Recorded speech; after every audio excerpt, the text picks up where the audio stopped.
আমরা যে ফেসবুক ব্যবহার করে থাকি অনেক সময় এই ফেসবুক আইডি বা অ্যাকাউন্টটা বিভিন্ন রিজনে এটা ডিঅ্যাক্টিভেট করে রাখার প্রয়োজন হয়।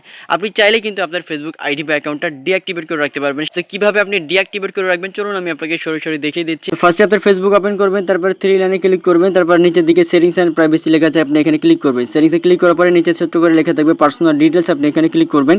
তারপর আবারও পার্সোনাল ডিটেলস লেখা থাকবে, আপনি এখানে ক্লিক করবেন। তারপর অ্যাকাউন্ট ওনারশিপ কন্ট্রোল এখানে ক্লিক করবেন। তারপর হচ্ছে ডিঅ্যাক্টিভেশন ডিলিটেশন এখানে ক্লিক করবেন।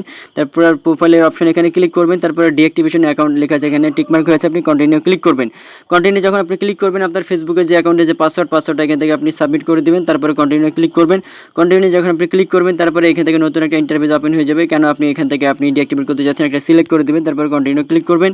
তারপরে নিচের দিকে দেখবেন যে এখান থেকে 7 দিন লেখা আছে, আপনি এখানে ক্লিক করার পরে আপনি কত দিনের জন্য ডিঅ্যাক্টিভেট করতে যাচ্ছেন সিলেক্ট করবেন। তারপরে ডনে ক্লিক করবেন। তারপরে কন্টিনিউ ক্লিক করবেন।